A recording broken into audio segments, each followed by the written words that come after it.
Hey everyone, Technomentary here. In today's video, I'm going to show you how to fix this application requires iOS 15.0 or later whenever you're looking to download or install any app on your iPhone. So I'm going to show you the way to fix it and then also a workaround that will allow you to also download and install app even if you don't have iOS 15 or later.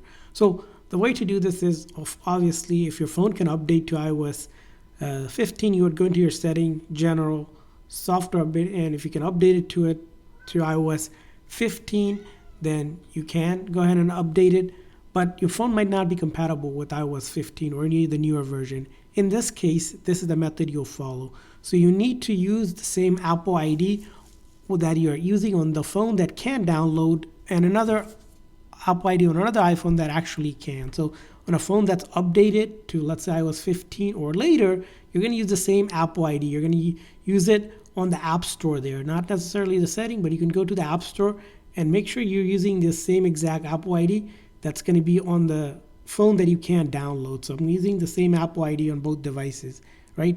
And now you can use maybe friends or families, or if you happen to have another iPhone spare that you can sign into the Apple ID on the App Store.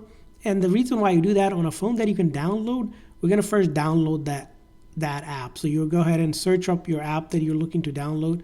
Just search whatever app it is. It doesn't matter. Let's say Roblox, for example. You're going to click on Get. Basically install it on that phone. Basically the one that you signed in with your Apple ID that can actually install the app.